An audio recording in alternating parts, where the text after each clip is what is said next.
Welcome to our channel, where the stories of people from different eras and professions come to life. We are in magnificent Ephesus, right by the sea, where the great temple of Artemis reaches toward the heavens, and ships from all over the world fill the harbor. Subscribe, and after listening, be sure to share your impressions in the comments.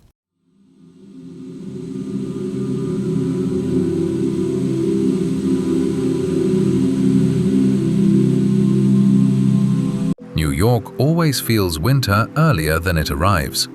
First, the air grows heavy and damp, saturated with river mist and smoke from 1,000 chimneys. Then the sky lowers, pressing against the rooftops, and daylight fades early as the city hurries to shelter from the inevitable. In late November 1808, winter stood at the threshold, and New York prepared to meet it. Every morning, the woman woke in her tiny room at the police precinct on Pearl Street long before dawn. The room was minuscule, 2 steps long, 1.5 wide, and cold as a cellar. The only window looked out into a courtyard well that never saw sunlight, only dampness and echoes of strangers' voices. She rose, wrapped herself in a worn shawl, lit a candle, and watched her breath turn into light fog. Winter again. Another one. Work began with cold, icy water she had to carry from the courtyard well and then heat on the brazier in the precinct basement. Basin after basin, bucket after bucket. Her hands were strong and sinewy, with rough skin cracked from lye and constant moisture. She never wore gloves, they only got in the way. These were the hands of a worker, a widow, a woman who had long stopped hoping for help from others. She washed the constables' dark blue uniforms, coarse, dense wool smelling of sweat, tobacco, and the streets. She washed laundry from the infirmary, sheets, bandages, shirts sometimes soaked in blood, or worse. She washed officers' shirts, stable hands' stockings, cooks' aprons. Everything that needed to stay clean in the police station passed through her hands. And she knew more about people than anyone else, from the stains, from the smells, because fabric wears out quickly. This constable loves to drink. His collar always smells of wine and vomit. That one chases maids, cuffs smeared with rouge. Another fights in taverns, blood not his own, but she has to wash it out. The officer on the 3rd floor changes shirts daily because he fears the smell of sweat. Aristocratic habits. The senior sergeant wears the same underwear for weeks until it falls apart from stinginess or poverty, who knows. The woman examined these stains like a doctor examines a patient's tongue. She knew and stayed silent. Her job was to wash, not judge. Police people were dangerous. They could crush you without noticing. One careless glance, one extra word, and you could end up on the street without a roof over your head. Therefore, she kept her mouth shut, nodded when addressed, and never interfered in other people's affairs. But with simple folk, with those like herself, the woman, Eleanor Harper, was too trusting. She lent money to the laundress from the neighboring block and never got it back. She shared bread with a beggar near the church, and the woman later stole her handkerchief. She believed the tears of the cook, who swore she would repay the debt by Christmas, only to disappear without a trace. Each time Eleanor told herself, learn, remember, don't repeat mistakes. But the next time, everything repeated. Somewhere deep inside, beneath the rough exterior, beneath the silence and caution, lived kindness. Small, worn, but alive. She hid it, like the last coins in a bundle under her pillow, showing it to no one, because kindness in this world is a luxury not everyone can afford. Sometimes, when no one was looking, she left a piece of soap for the old cleaner, or patched a hole in the shirt of young Constable Thompson, who was too shy to ask. Her husband had died 9 years earlier, fell from scaffolding on a construction site, and broke his neck. There was no money for a funeral, no time for grief. she had to work. First scrubbing floors in shops, then she got a position at the precinct. At least there was a tiny room and a weekly wage. Small, but stable. Eleanor saved pennies and coins in an old tin under the mattress. She dreamed of a small shop selling ready-made linens, bedsheets, shirts, tablecloths, starched and neatly folded, so people would come, buy, and she would stand behind the counter, accepting her own honestly earned money without humiliation or fear of being thrown out tomorrow. But for now, the shop remained a dream. She continued washing uniforms. The Pearl Street precinct was an old stone building with narrow windows and thick walls. Once a monastery, after the revolution, it was repurposed for the new authorities. Now constables lived here instead of monks. The corridors smelled of dampness, tobacco, and carbolic from the infirmary. Boots creaked on the stairs, chairs rattled in rooms, and shouts came from the captain's office, either at subordinates or at prisoners. In the basement, where the wash tub and brazier stood, it was relatively quiet. No one came down without need. Eleanor knew all the constables by name. Sergeant Doyle, stocky with grey sideburns, stern as a winter wind. He had served under the old regime. Thompson, the young constable with light hair and nervous hands, recently appointed, trying his best. Roach, the stable hand and guard, taciturn, pockmarked face. Captain Marrow, small and wiry, with a sharp gaze and habit of tapping fingers on the table. Dr. Vale, from the infirmary, tall and stooped, smelling of iodine and tobacco. They were all part of one mechanism. The police of the young American Republic were strict and ruthless. In New York, people spied on each other, denounced, arrested on the slightest suspicion. War raged somewhere far away, but here in the city, tension also reigned. Whoever is not with us is against us. Eleanor was not interested in politics. She didn't care who sat in the big house. The important thing was that they didn't touch her, that there was bread on the table and a roof over her head. Every morning she went down to the basement, lit the brazier, heated water, and began washing. The tub was large, wooden, with a cracked bottom. The water burned her hands when hot and froze them when it cooled. She rubbed the fabric on the washboard, soaped it with cheap soap, rinsed, wrung out, then hung it on lines in the yard if it wasn't raining, or in the basement if it poured from morning till night. In winter, the laundry dried slowly. Uniforms could hang for 3 days, heavy, damp, smelling of mustiness. She worked silently. Sometimes the cook, Jeanette, a plump, red-nosed woman, came down and they exchanged a few phrases. "Cold today? It'll be even colder. Do you have firewood? I'll buy some at the market on Saturday. They say it's getting more expensive." Everything was getting more expensive.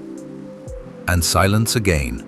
Jeanette went upstairs, and Eleanor continued rubbing the uniforms on the board, thinking that life was passing, that she was tired, that once she had been young and pretty, but now she looked in the mirror and saw an aged face with tired eyes, that her husband might still be alive if not for that construction site, that they never had children, and perhaps it was for the best. Who needs to grow up an orphan in this cruel world? In the evenings, when work was done, Eleanor went up to her tiny room, closed the door, and remained alone. She lit a candle, sat on the edge of the bed, and allowed herself to dream. A small shop with a clean glass display, shelves with linens, the smell of starch and lavender, customers who smiled and thanked her. She, the owner, in a clean apron, head held high. Not a laundress, not a worker, a person with her own business. But the dream was far away, for now she lived here, in a stone cage with a window to the courtyard. For now, her world consisted of the tub, the brazier, uniforms, and stains. By the end of November, the cold became truly fierce. In the mornings, the water in the well was covered with a thin crust of ice. Eleanor broke it with a stick, scooped with a bucket, and carried it to the basement. Her hands froze so much that her fingers stopped obeying. She rubbed them, breathed on them, warmed them by the brazier. Then again the tub, water, soap, fabric. On the streets of New York, winter was also felt. Cobblestones were slippery from morning frost. Horses stepped carefully, snorted, exhaled steam. Market traders wrapped themselves in rags, jumped in place, slapped their sides. Beggars pressed against house walls, trying to hide from the wind. The rich rode in carriages with closed windows, wrapped in furs. Smoke from chimneys stood in columns in the still air. Eleanor went to the market once a week, bought bread, a little cheese, sometimes an onion or carrot. Meat was a luxury she allowed herself once a month. Firewood she bought in bundles, counted every splinter. In winter, everything became more expensive, food and fewer. She had to economize. Supper, a piece of bread with cheese and a mug of hot water with mint. Breakfast, the same bread soaked in milk if there was money for milk. There was no time for lunch, work. One evening, returning from the market, she met Violet, the owner of a small shop on the corner of Temple Street. Violet sold threads, needles, buttons, ribbons. They had known each other for many years, sometimes drank tea together and shared news. "Winter is vicious this year," said Violet, wrapping herself in a shawl. "Every winter is vicious," answered Eleanor. "Heard the baker on South Street lost his son to fever. The world is cruel. Are you still at the same job?" "Yes." "And for much longer?" Eleanor shrugged. The shop was still far away, the dream even further. But she continued to save, continued to hope, because without hope, it was impossible to live. December was approaching. The sky darkened completely. Days became short as a sigh. Eleanor woke in darkness and went to bed in darkness. Light was only during the day, and even then meager, grey, unwelcoming. She lit a candle and watched shadows dance on the wall. She thought that winter was a test, a trial. If you survive, you've earned it. If not, then it wasn't meant to be. But she wasn't going to give up. She was strong, stronger than she seemed. Life had taught her to endure cold, hunger, fatigue, loneliness. To endure rudeness from superiors and indifference of others. To endure pain in her hands and back. To endure and stay silent and work and dream. The dream warmed her better than any brazier. The first snow fell in early December, light as down, quickly melting on the cobblestones. Eleanor watched it from the window of her room and thought, "It has begun. Real winter has come, long, the kind that won't let go until spring." She tightened her shawl, extinguished the candle, and went to bed. Tomorrow there would be work again. Water, tub, uniforms, and stains. Always stains. She still didn't know that soon among these stains, one strange, inexplicable one would appear that would turn everything upside down, that would force her not just to wash, but to think, not just to stay silent, but to act. But for now, she slept, and outside the window, snow was falling, covering New York with a white blanket of silence. December brought not only cold, but also anxiety. It came to the basement with Bernard Thompson, the young constable with light hair and nervous hands. He came down early in the morning when Eleanor had just started lighting the brazier and placed his uniform on the edge of the tub. "Here," he said shortly. Eleanor took the uniform, unfolded it, and saw on the chest, slightly left of center, a brown stain the size of a coin. Not blood, she knew blood. Not wine, she knew wine. Not dirt, she knew dirt. Something else, strange, as if rust had seeped through the fabric. "Where from?" she asked. Thompson shrugged. "I don't know. It wasn't there yesterday. Today I woke up and there it was. Maybe something spilled? I didn't spill anything." Eleanor brought the fabric closer to the candle and examined the stain. It was not on the surface, but seemed absorbed into the fibers. Brown with a reddish tint, uneven edges. She rubbed it with her finger. Dry. She smelled it. No particular odor, just a stain. But she had never seen anything like it in all her years of work. "I'll wash it out," she said confidently. Thompson nodded and left. Eleanor remained alone with the uniform and the stain. She set to work methodically, as always. She heated the water almost to boiling, soaked the fabric generously, rubbed it on the board for a long time and persistently.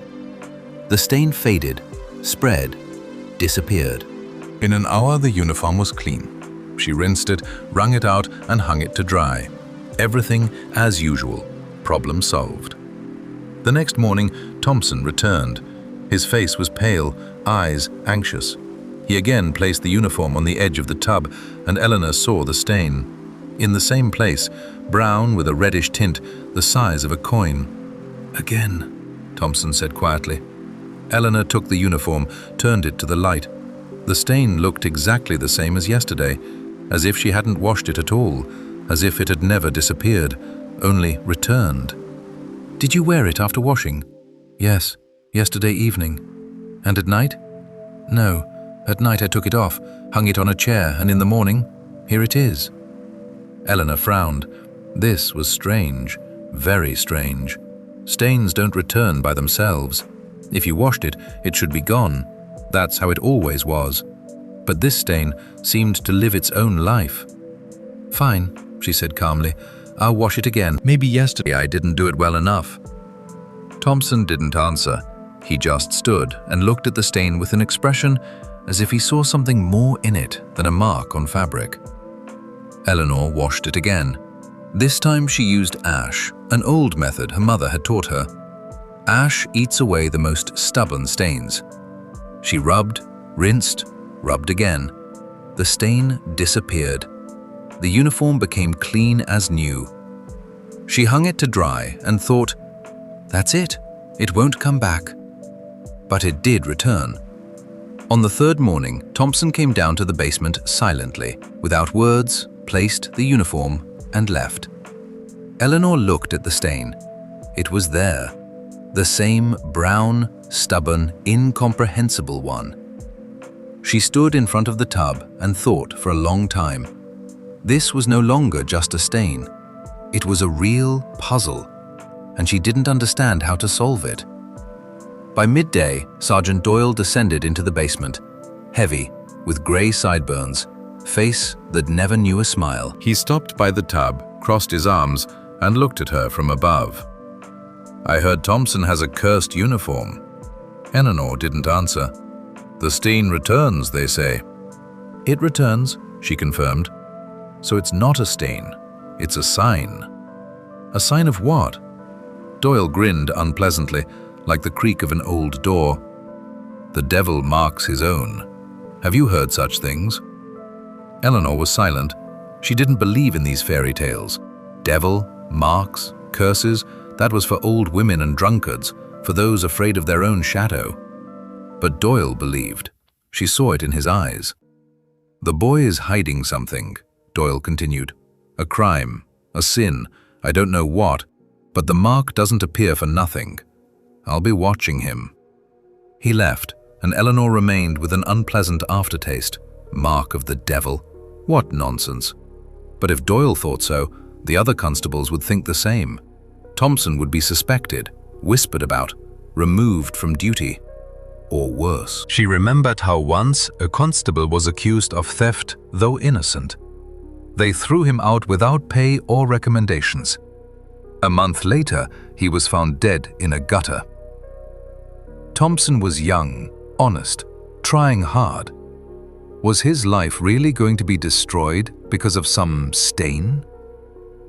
In the evening, Eleanor climbed to her tiny room, lit a candle, and sat on the edge of the bed. She thought, tried to understand. The stain appears every morning, always in the same place, always identical. Washing removes it, but it returns. So the matter isn't in the fabric, The fabric is clean, she had checked. The matter is in something else. Something that touches the uniform again and again. Something external or internal? It's a sign, Doyle continued, with an unpleasant grin, like the creak of an old door. The devil marks his own. Have you heard such things? Eleanor remained silent. She didn't believe in these fairy tales. Devil, marks, curses.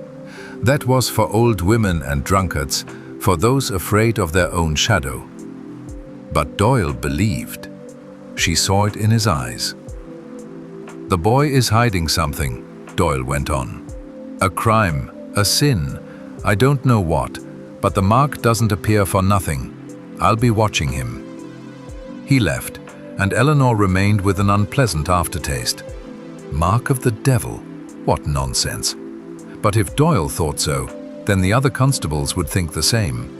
Thompson would start being suspected, whispered about behind his back, removed from duty, or worse.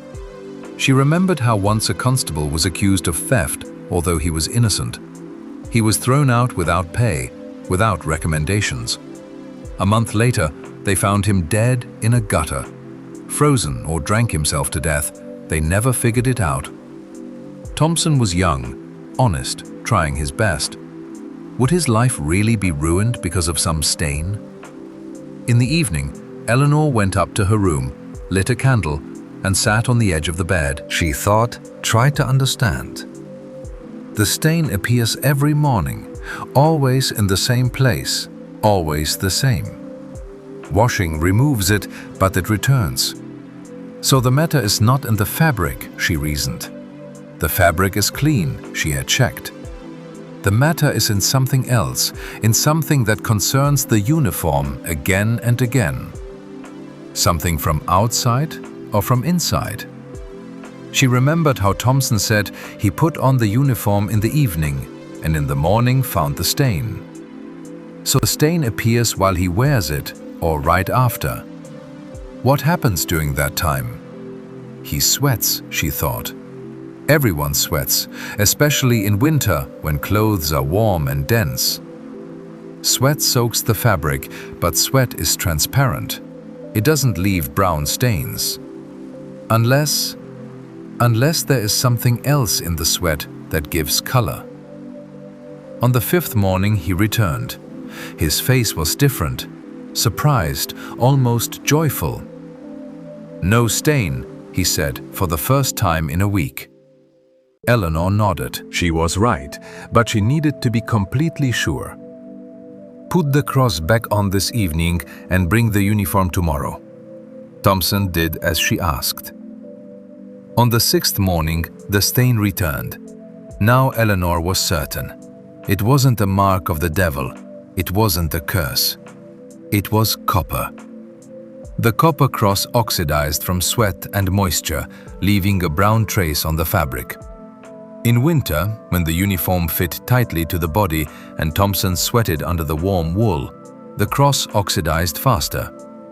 The oxides soaked into the shirt and then showed through the uniform.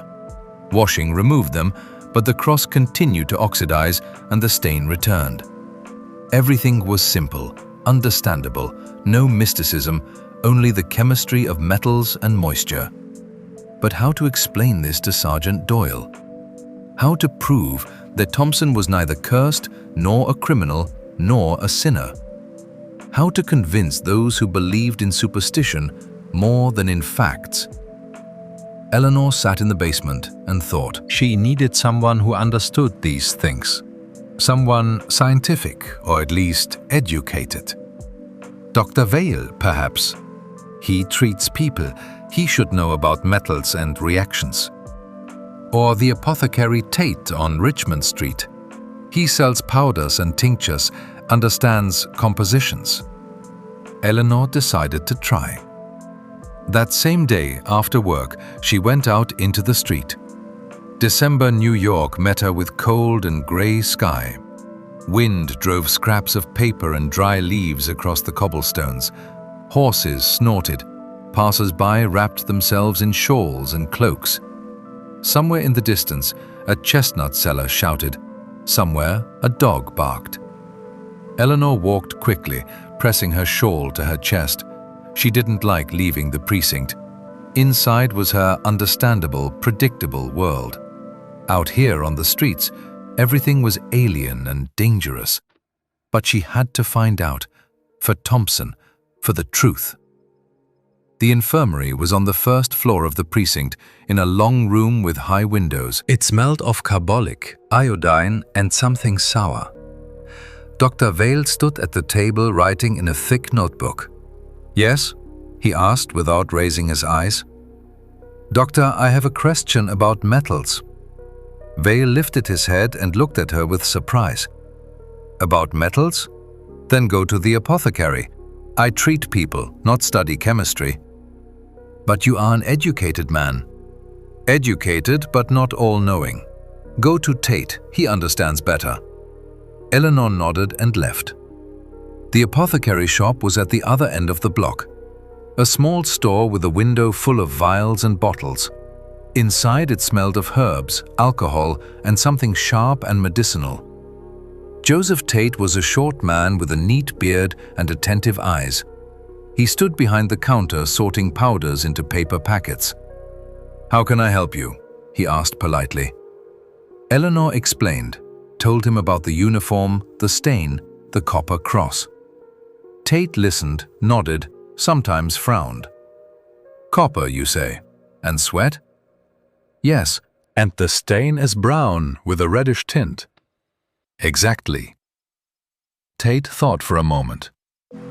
"This is oxidation. Copper reacts with moisture and acids contained in sweat. Oxides form. They give the brown color. Especially noticeable in winter when a person sweats under warm clothing. The cross lies against the skin, oxidizes, and the oxides transfer to the fabric. Washing removes them, but the cross continues to oxidize and the stain appears again." Eleanor listened, and her heart grew lighter. She had been right. Everything was explainable, everything logical. "How to stop it?" she asked. "Replace the cross with a silver one, for example. Silver oxidizes more slowly. Or wear the cross not on bare skin, but over the shirt with a fabric pad, or remove it altogether." Eleanor thanked him and went out into the street. Now she knew the answer. Now she needed to convince Doyle and the others. But that would be harder, because people believe in miracles more willingly than in chemistry. In the evening, when she returned to the precinct, constables stood in the corridor talking in low voices, glancing at each other. Eleanor caught fragments of phrases. "The mark doesn't disappear. Something unclean." "Doyle is right. The boy is hiding a sin." She walked past without stopping, went down to the basement, lit the brazier and sat by the fire. Her hands trembled, not from cold, but from excitement. She knew the truth, but would she have the courage to say it aloud? Would Doyle have the mind to hear it? Outside the window, twilight thickened. New York sank into night. Somewhere in the distance, a clock struck slowly, solemnly. Eleanor sat by the brazier, thinking that truth is a fragile thing. It is easy to break, hard to defend. But if she didn't try, Thompson would be lost, and she could not allow that. Tomorrow she would talk to Doyle. Tomorrow she would explain, show the cross, tell about oxidation, make him understand, or at least try, because silence was no longer possible. Because the kindness she had hidden all her life suddenly demanded to come out. The night passed in anxious thoughts. Eleanor lay on her narrow bed, covered with everything she had, a blanket, shawl, old cloak, and listened to the wind scratching at the window. Cold seeped through the cracks, turning the room into an icy sack. She thought about Thompson, about Doyle, about how tomorrow she would go to the sergeant and tell the truth. How he would look at her, what he would answer, whether he would believe or simply drive her away like a bothersome fly. In the morning, She went down to the basement earlier than usual, lit the brazier, and began washing. Work calmed her. Her hands moved on their own, rubbing, rinsing, wringing. Her head, however, was occupied with something else. How to explain so they would understand? Doyle came around noon, heavy, stern, with a face that never showed softness. He stopped by the tap and looked down at her. "I heard you took Thompson's cross." Eleanor straightened up and wiped her hands on her apron. "I took it. I checked." "Checked what?" "The stain. It's not from sin. It's from metal." Doyle grinned shortly, without joy. "From metal? Have you become a scientist now?" "I spoke with Apothecary Tate. He explained. Copper oxidizes from sweat and leaves a trace on fabric. In winter it happens faster. Clothing is tighter, more sweat." Doyle was silent, looked at her for a long time, searchingly, then shook his head. "Too simple, too convenient for the boy." "But it's the truth." "Truth?" Doyle's voice became harsher. "Do you know how long I've served? 32 years. I've seen everything, and I know one thing. When a man carries a mark on himself, it means he's hiding something. His conscience is unclean." Eleanor pressed her lips together. She had expected this. She had expected Doyle wouldn't believe, but she had hoped. Hoped that at least a drop of reason would break through the thick layer of superstition. "We can check," she said calmly. "Take any copper object, press it to damp fabric, hold it for several hours. You'll see the stain." Doyle raised an eyebrow. "Are you telling me what to do?" "I'm suggesting." A long, tense pause. Then Doyle turned and left without a word. Eleanor remained alone, and her heart felt heavy. He hadn't believed, hadn't wanted to listen. What now? She continued washing, uniform after uniform, shirt after shirt. Her hands ached, her back hurt, but the work went on. Work was the only thing that remained unchanged in this upside-down world. In the evening, Thompson came down to the basement. His face was pale, his eyes red. Either he hadn't slept or had been crying. "They're suspending me," he said quietly. Eleanor stopped and set the laundry aside. Doyle spoke to the captain. "The captain ordered me not to go on duty until everything is clarified. They say they'll conduct a check, find out if I'm involved in something." "But you're not involved in anything. Who will believe me?" Thompson sank onto a crate against the wall and dropped his head into his hands. "Everyone is whispering, looking at me like I'm a leper. They say the devil marks his own, that I'm a criminal, that I'm hiding a sin."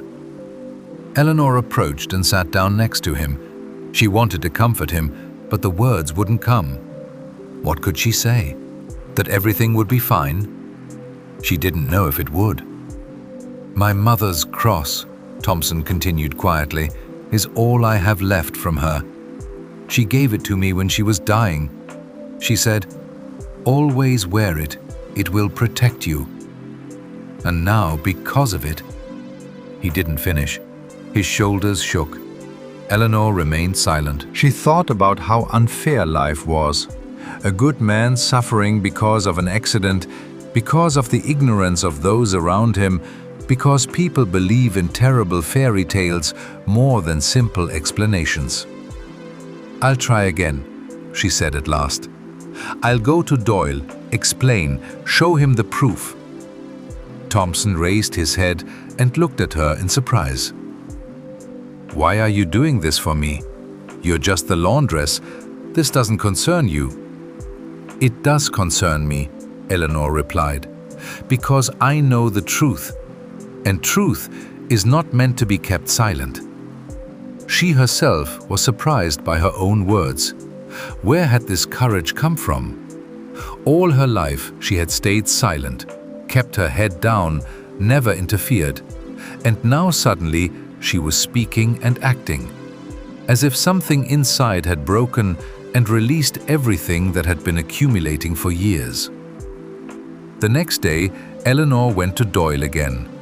She found him in his office on the second floor. A small room with peeling walls, a table covered in papers, and a window looking out onto the courtyard. "You again," said Doyle, without lifting his head from the documents. "Yes, me again. Shall we check it together, right here and now?" Doyle raised his head and narrowed his eyes. "Check what you told me about the copper and the stain." He leaned back in his chair and crossed his arms on his chest.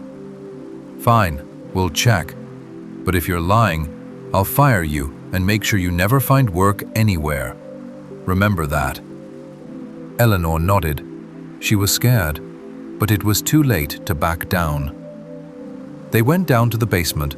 Eleanor took a piece of clean fabric, a remnant from an old uniform, and moistened it with water. Then she asked Doyle for a copper coin.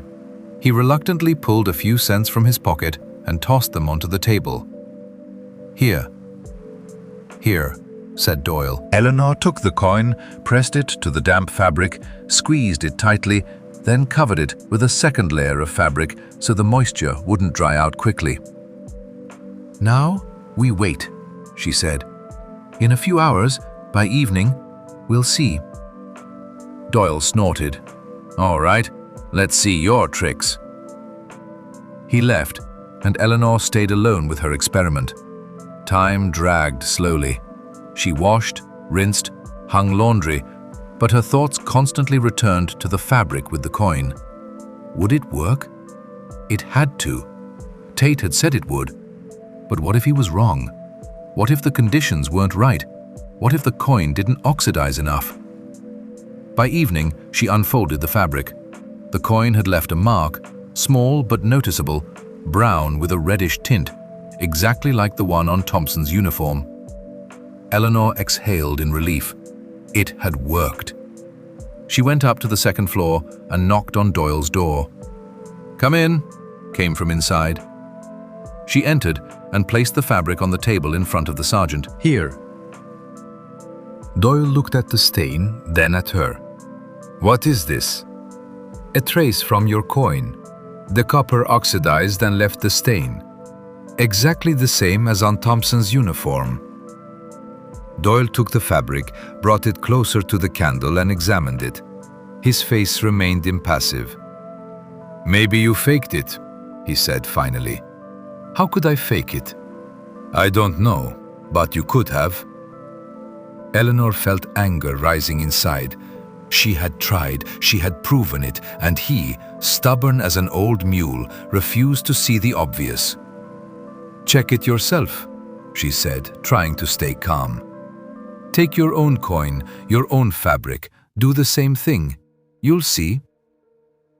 Doyle was silent, looked at the stain, then at her, then at the stain again.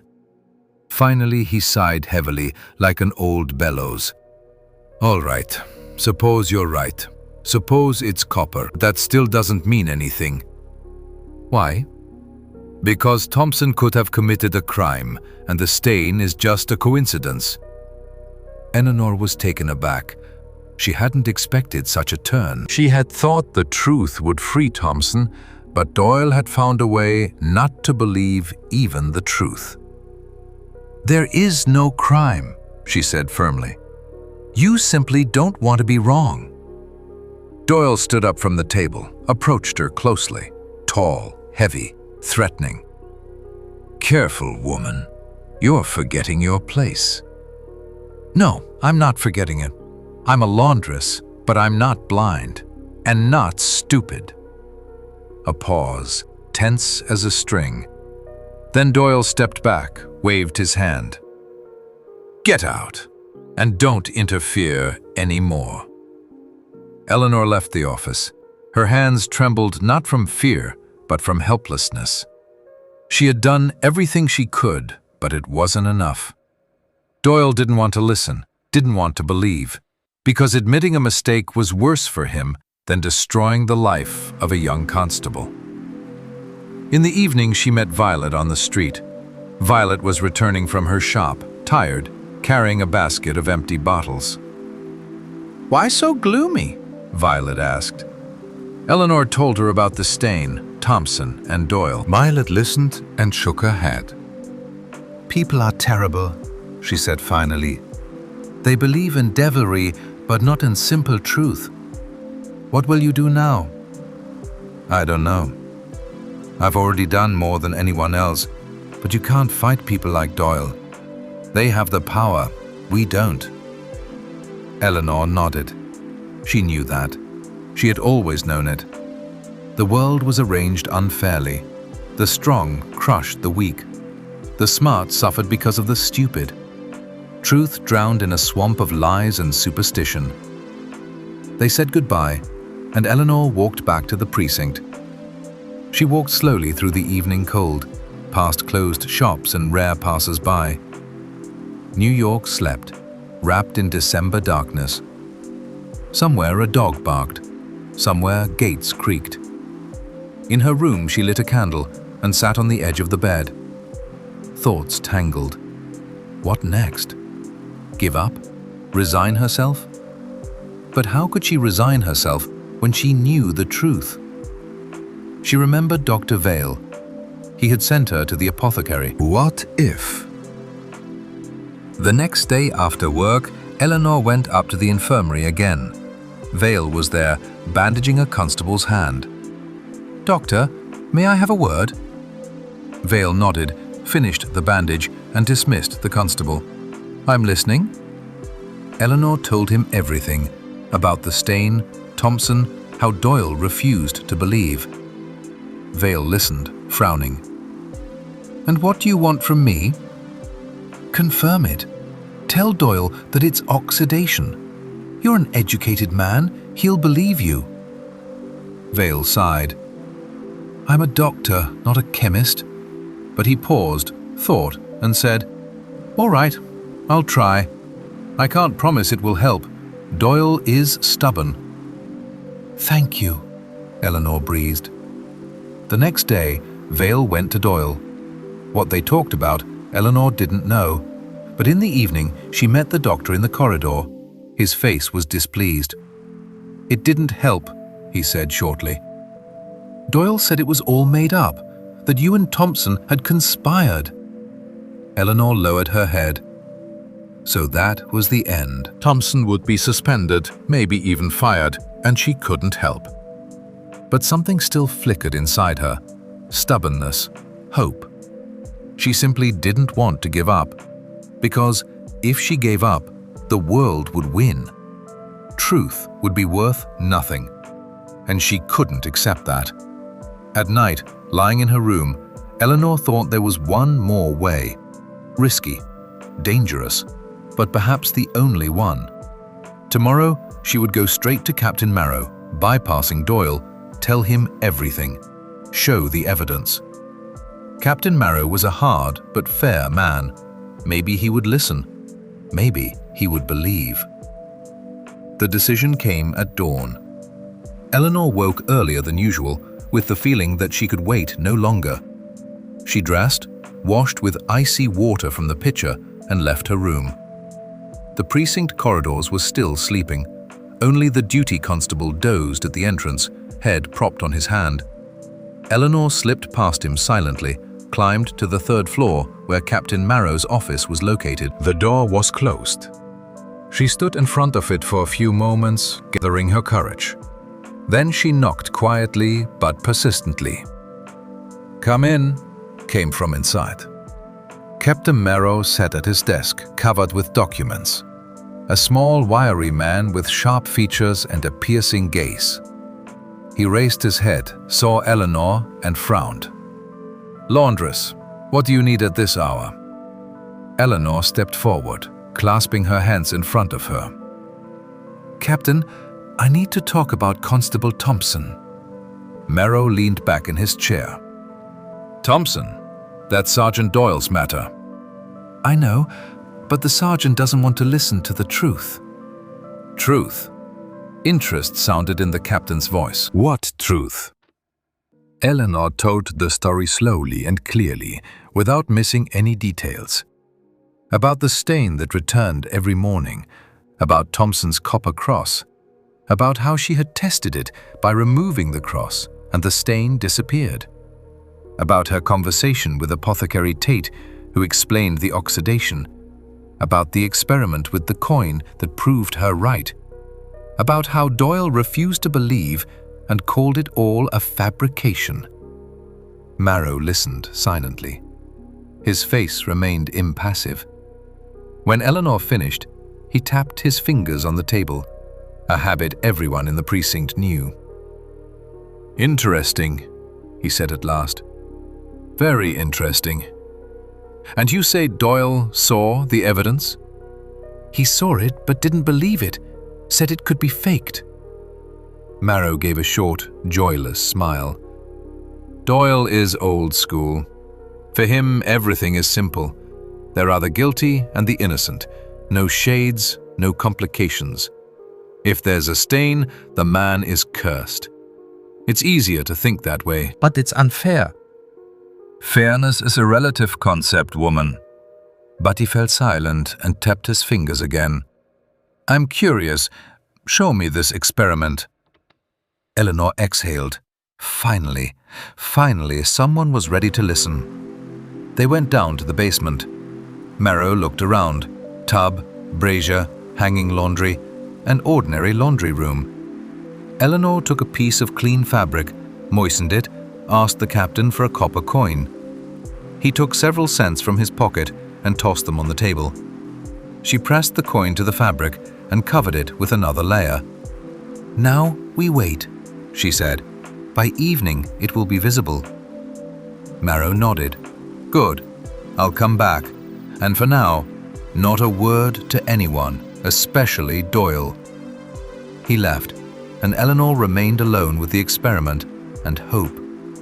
Maybe this time it would work. The day dragged on slowly. Eleanor washed, rinsed, hung laundry, but her thoughts constantly returned to the fabric with the coin. She checked it every few hours carefully, without removing the top layer so as not to disturb the process. The stain appeared gradually, at first barely noticeable, then brighter and browner. By evening, Captain Marrow returned. Eleanor unfolded the fabric and showed him. The stain was clear, brown with a reddish tint, exactly like the one on Thompson's uniform. Marrow took the fabric, brought it to the candle, and examined it. "Convincing," he said. "Very convincing. But I need to convince not only myself, I need to convince the others. For that, one experiment is not enough." "What do you suggest?" "A public demonstration in front of all the constables, in front of Doyle, so no one can say it was faked." Eleanor nodded. "Yes, that makes sense. If everyone sees it, everyone will believe. Or at least most of them." The next day, Captain Marrow gathered all the constables in the large room on the second floor. About 20 men, constables, sergeants, officers. Doyle stood by the window with his arms crossed, his face like stone. Thompson sat in the corner, pale, head lowered. Eleanor stood by the table, on which lay pieces of fabric, a tub of water, and several copper coins. "Gentlemen," Marrow began, "this woman claims she knows the reason for the mysterious stain on Constable Thompson's uniform. Now she will demonstrate her explanation. Your attention, please." Eleanor felt all eyes turn to her, heavy, distrustful, curious. Her hands trembled, but she forced herself to move. She took the fabric, moistened it in the tub, wrung it out, and laid it on the table. Then she took a coin and showed it to everyone. "Copper," she said, trying to make her voice sound confident. "An ordinary copper coin. Now I will press it to the damp fabric." She pressed the coin firmly and covered it with a second layer. "Copper oxidizes from moisture. The oxides give a brown color. This is not magic. It's chemistry. In a few hours, a stain will appear here, exactly like the one on Thompson's uniform. Hours? Someone from the constables asked. We have to wait for hours? No, Captain Marrow intervened. We'll leave it here. And now we'll listen to Apothecary Tate, whom I invited. Joseph Tate entered the room. He bowed, cleared his throat, and began to explain. He spoke about metals, about oxidation, about how copper reacts with water and acids, calmly, with scientific precision, without unnecessary emotion. The constables listened, some with interest, some with boredom. Doyle remained silent, but his face grew darker and darker. When Tate finished, Captain Marrow said, "Now we'll wait. We'll return in the evening and check." The constables dispersed. Eleanor remained alone with the captain. "You did well," said Marrow, "but Doyle is still unhappy." "I know. He's stubborn." "He doesn't like to be wrong, but if everyone else believes, he'll have to accept it." In the evening, they gathered again. Eleanor unfolded the fabric. The stain was there, clear, brown, undeniable. The constables buzzed. Some came closer to examine the stain. Some shook their heads. "So Thompson is innocent after all? Just the cross oxidizing. Looks like it." Doyle approached the table, looked at the stain for a long time, then turned to the captain. Just suppose this is true. But why did the stain appear only now? Thompson has been wearing the cross for a long time. Eleanor answered, "Winter. In winter, the uniform fits more tightly to the body. A person sweats more under warm clothing. There's more moisture, oxidation is faster. In summer, when clothing is looser, the stain either didn't appear or appeared more slowly and was washed out before it became noticeable." Doyle was silent, then nodded reluctantly, with difficulty. It wasn't full acceptance, but it was a step toward it. Captain Marrow turned to Thompson. "Constable, you are free. Return to duty." Thompson raised his head. His eyes were moist. "Thank you, Captain. Thank you." He looked at Eleanor. "And thank you." Eleanor nodded. She didn't need thanks. She needed the truth.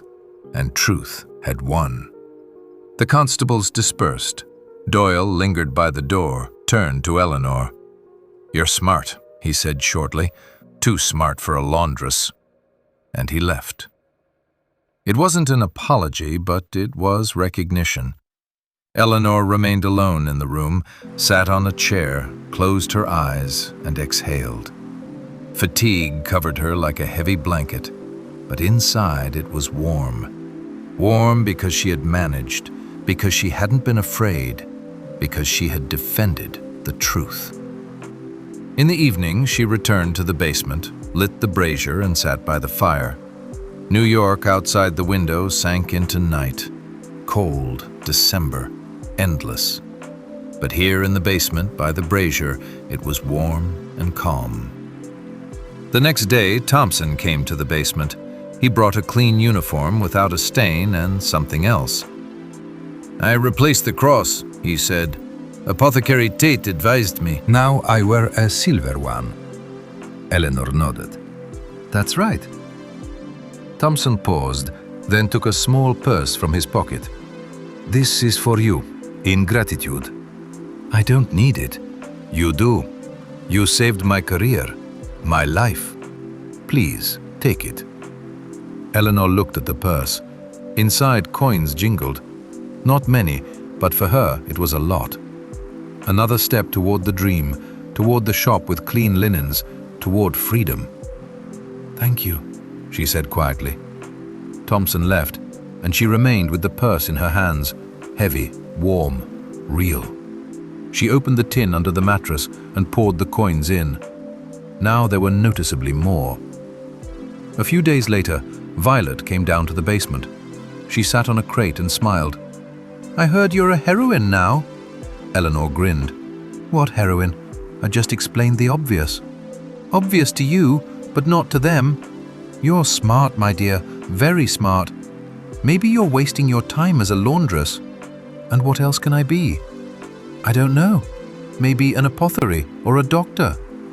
Eleanor shook her head. For that, you need to study, read books, and I read poorly, and there's no time. What a pity, Violet sighed. You could achieve a lot. They sat in silence, listening to the coals crackling in the brazier. What about Doyle? Violet asked. He's accepted it. He didn't admit it, but he's accepted it. He no longer talks about the devil's mark. Thank God. When Violet left, Eleanor sat alone again by the brazier, stretched her hands toward the fire. Her hands hurt. They always hurt. But the pain was familiar, almost comforting. It was the pain of work, the pain of life. She thought about what had happened, about the puzzle that turned out not to be a puzzle, about how easily people believe in mysticism, and how difficult it is for them to accept simple explanations, about how truth is always nearby. You just need not to be afraid to look for it. Apothecary Tate had been right. Copper oxidizes. It's a fact. It's science. Not magic, not a curse. Just chemistry. But to understand that, you had to observe, think, not be afraid to ask questions. Eleanor had spent her whole life observing stains, people, how the world worked. She hadn't read books, hadn't studied at school, but she had learned from life. And life was a good teacher, harsh but fair. She remembered how scared she had been to go to Captain Marrow, how her hands trembled when she knocked on his door, how terrifying it had been to stand in front of all the constables and explain. But she had done it, overcome her fear, and won. That was important. More important than money, more important than gratitude, because it proved she could be strong, she could defend truth, she could stop hiding behind silence. The kindness she had hidden for years had come out, and it turned out that kindness was not weakness, it was strength. Strength that saves people.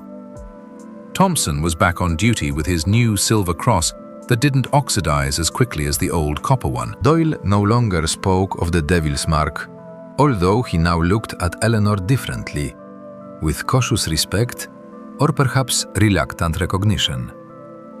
The other constables had also changed. Some greeted her in the corridors, some thanked her for well-washed uniforms.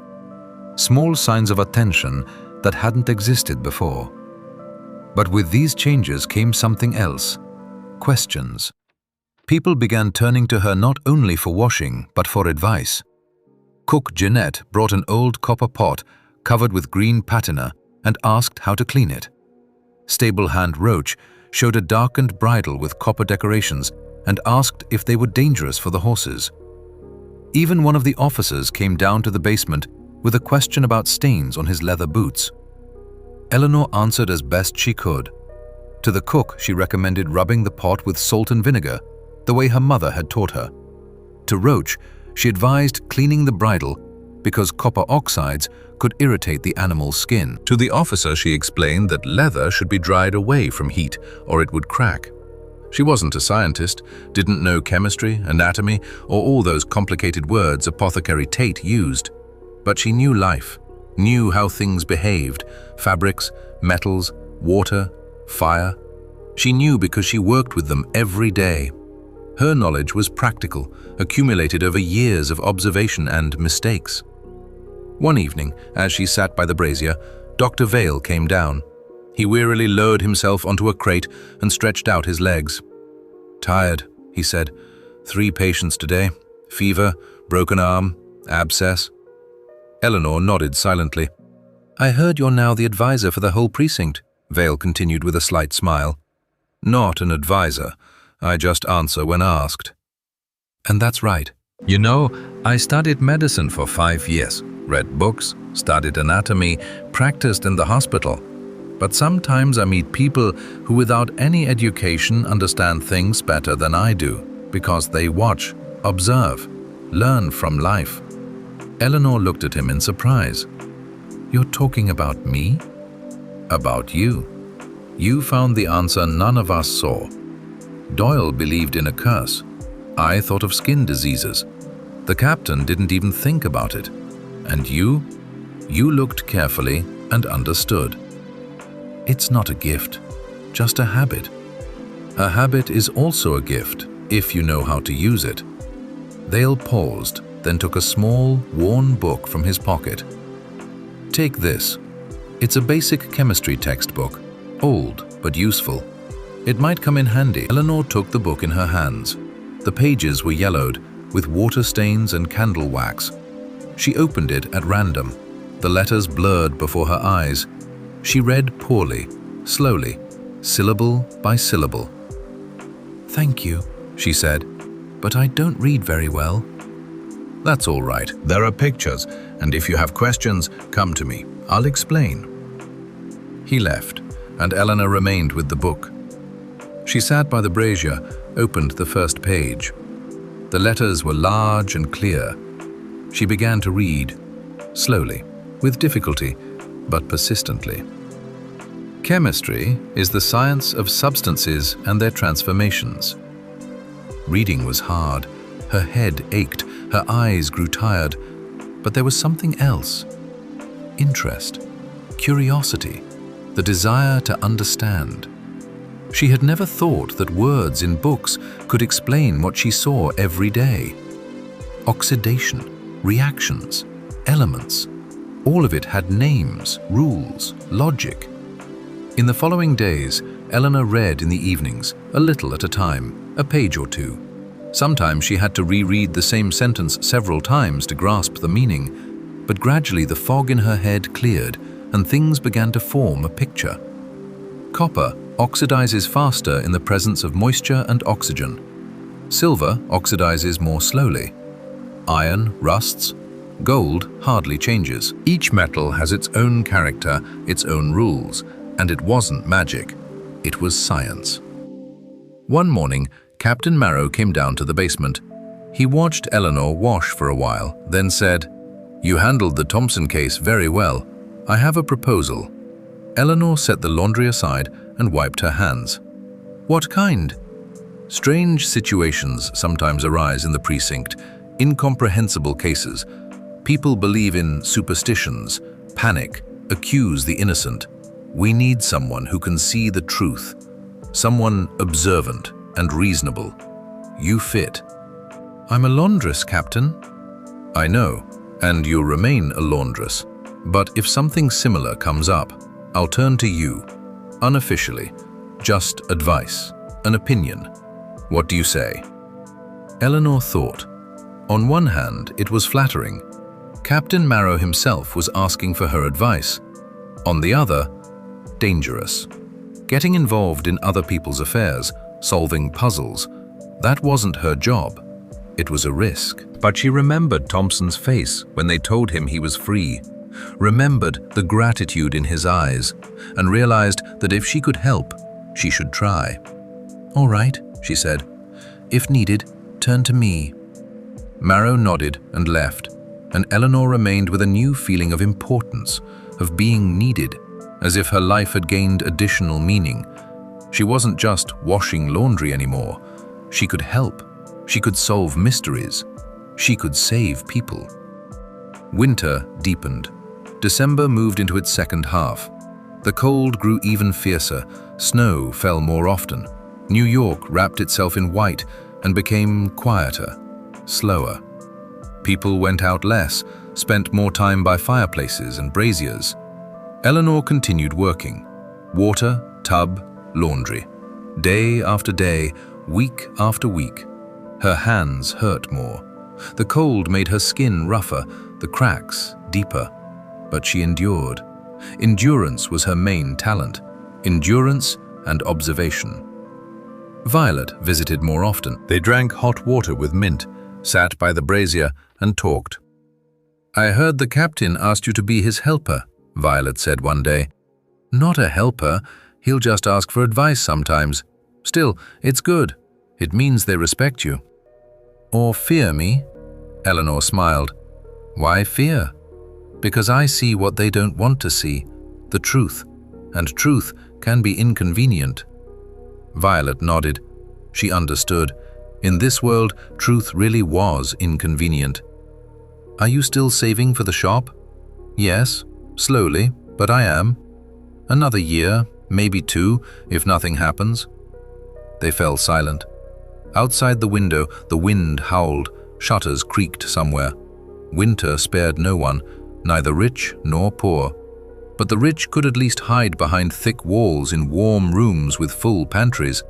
The poor survived as best they could. One night, Eleanor woke to a strange noise. At first, she thought it was the wind, then realized someone was screaming. She got up, threw on her shawl, and left the room. The corridor was dark. Only a duty candle flickered by the stairs. Voices came from above, from the constable's room. Eleanor went up to the second floor. Several constables crowded by one door. Doyle pushed through the crowd. "What happened?" he barked. "Roche," someone answered. "Roche is screaming, delirious, saying the devil has come for him." Doyle entered the room. Eleanor quietly followed. On a narrow bed lay Roche, face red, eyes shining, lips trembling. He muttered something, jerked, grabbed at the air with his hands. "Fever," someone said. "Call Vale," Doyle ordered. The doctor came quickly. He examined Roche, felt his pulse, looked into his eyes. "High temperature. We need to cool him down. Bring cold water and cloths. We'll make compresses." Eleanor, without hesitation, went downstairs, drew water from the well, and carried the buckets up. Vale soaked cloths and applied them to Roche's wrists and neck. Roche continued to rave. "The devil! He's here! I see him." "It's the fever," said Vale. "Hallucinations, nothing terrible." But the constables exchanged glances. Eleanor saw fear in their eyes. Again, the devil. Again, a curse. People feared what they didn't understand. Vale gave Roche a willow bark infusion for the fever. Roche drank it with difficulty, choking. After an hour, the temperature began to drop. The delirium stopped. Roche fell asleep. "He'll live," said Vale, "but we need to watch him. If the fever returns, repeat the compresses." Doyle nodded and dismissed the constables. Eleanor stayed with Vale in the corridor. "Why the fever?" she asked. "I don't know. Maybe he caught a cold, maybe an infection. In cold weather, people get sick more often. The body weakens. Not enough warmth, food. The body can't cope." "And can it be treated?" "It can, if noticed in time and acted correctly. But many die, especially the old and children." Eleanor nodded. Life was fragile. One illness and it was over. She returned to her room, lay down, but couldn't sleep. She thought about Roche, about fever, about how people are afraid of diseases, death, the devil, afraid of what they don't understand. And that makes them weak, makes them victims of fear. What if she taught them not to be afraid? What if she explained that most curses are simply misunderstood natural phenomena? Oxidation of metal, fever from cold, stains from reactions. Everything has an explanation. Everything can be understood. But who would listen to her? She was a laundress, a woman without education, without a name, without power. Who would listen to her words? Captain Marrow had listened. Vale had listened. Maybe others would too, if she spoke correctly, if she showed rather than just told. In the morning, Eleanor rose with new resolve. She would continue to learn, read Vale's book, ask questions when she didn't understand, observe and help. When asked, and even when not asked, if she saw the need, the dream of the shop hadn't gone anywhere. She was still saving coins in the tin under the mattress, still hoping. But now, another goal had appeared, to be useful. Not just to survive, but to live with benefit for others. This was a strange new feeling, but pleasant, as if a small spark had lit inside her that warmed better than any brazier. December was coming to an end. Christmas was less than a week away. The precinct was preparing for the holiday. Constables received extra rations. Cook Jeanette was preparing something special. It smelled of cinnamon and cloves. Even Doyle looked a little less stern. Eleanor washed the last uniforms before the holiday. She worked quickly, precisely, without rest. Thompson stopped by to say goodbye before leaving for the holidays. He was going back to his home village, to his sister and nephews. "Thank you again," he said, "for everything. Without you, I wouldn't be here." "Be careful on the roads," Eleanor replied. "Winter is treacherous." "I will, and you take care of yourself too." He left, and Eleanor remained alone. She sat by the brazier, stretched her hands to the fire. Warm, cozy, calm. She thought about how much her life had changed in the last month. Not long ago, she had been just a laundress, invisible, unnoticed, one of many. Now, she was known, respected. People came to her. She mattered. It was dangerous. Importance attracts attention, and attention is a risk. But she was no longer afraid. Or she was, but she didn't let fear control her. Life had taught her a lot: patience, observation, the ability to see truth where others saw mystery. And now she used these skills not only for herself, but for others. Outside the window, snow was falling, light, fluffy, quiet. New York was falling asleep under a white blanket. Somewhere in the distance, bells rang, slowly, solemnly, announcing the approach of the holiday. Eleanor closed her eyes and thought, "The world is full of mysteries, but every mystery is an opportunity to learn something new, to understand something important, to help someone." And with this thought, she continued her work, because work was what kept her in this world. Work and the small sparks of hope she had learned to light in the darkness. Christmas came quietly, as winter should. In the precinct, there was a rare atmosphere. Not exactly joy, but relief. There was less work. The constables relaxed. Cook Jeanette baked an apple pie. Even Doyle looked less threatening when he received his portion. Eleanor spent the holiday in the basement. Work didn't stop even on holy days. Laundry had to be washed always. But she didn't complain. By the brazier it was warm. From the kitchen came the smell of pie, and someone even brought her a piece, small but generous for her position. She ate slowly, savoring every bite. The sweetness of apples, the crispy crust, a rare luxury, a rare joy. Life consisted of such little things, not big events, but small moments that could be stretched and kept in memory. After the holidays, life returned to its usual course. Thompson came back from the village, rested, with rosy cheeks and his new silver cross. The stain never returned. Doyle stopped watching him. The case was closed, but for Eleanor, it wasn't over. She continued thinking about what had happened, about how easily people believe in curses, about how fear clouds reason, about how truth often hides in plain sight. You just need to look carefully. She read Vale's book in the evenings, slowly, with difficulty, but persistently, chapter by chapter. Oxidation, reduction, acids, alkalis. The words were complicated, but the meaning gradually became clear. The world obeyed laws, not magical, but chemical, and understanding these laws gave strength. One morning, Captain Marrow came down with a worried face. "There's another situation," he said without preamble. "I need your eye." Eleanor set the laundry aside. "I'm listening." A young, healthy prisoner had died in the infirmary, alive yesterday evening, dead this morning. Vale said the cause was unclear. The constables were whispering that someone had poisoned him. Accusations were beginning. Eleanor frowned. "I'm not a doctor." "I know, but you're observant. Vale is in the infirmary now. Come, take a look. Maybe you'll see something we missed." They went up. In the long room with narrow cots lay the young man. Face gray, eyes closed, body still. Vale stood nearby, writing in his notebook. No visible signs of violence, he said. No wounds, no bruises, body cold, stiff.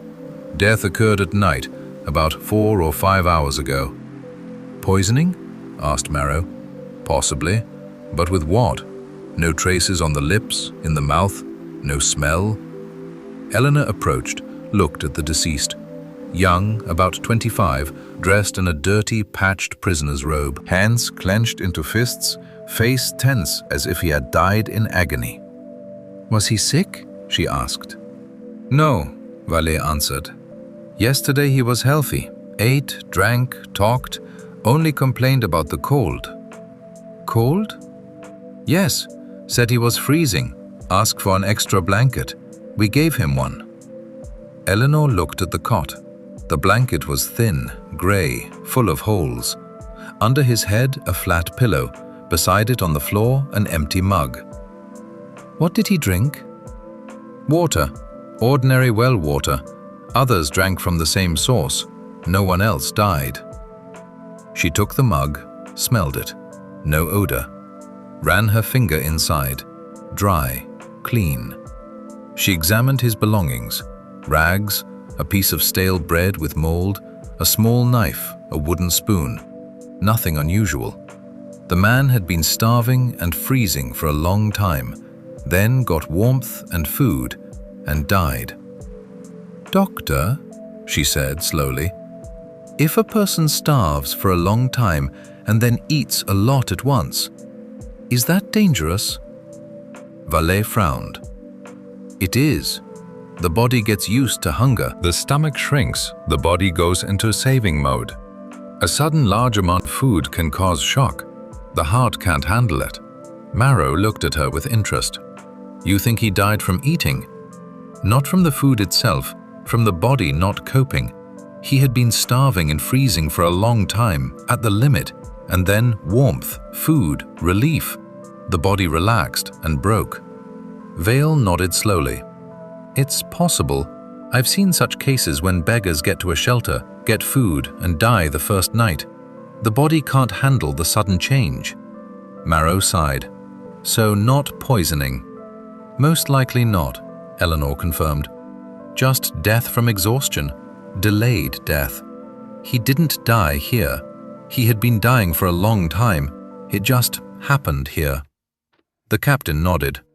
Recorded as death from natural causes, exhaustion, no accusations. Eleanor stood by the cot, looking at the dead man. A young fellow who stole bread to survive. Didn't survive. The world was cruel to people like him, the weak, the hungry, the outcasts. Thank you, said Marrow when they left the infirmary. You helped again. Without you, there would have been accusations, investigations, panic. Eleanor was silent. She felt no joy. She had helped avoid a mistake, but she hadn't saved the man. The boy was dead, and no observation could bring him back. That same evening, as Eleanor sat by the brazier thinking about the dead prisoner, a sharp pain suddenly pierced her chest.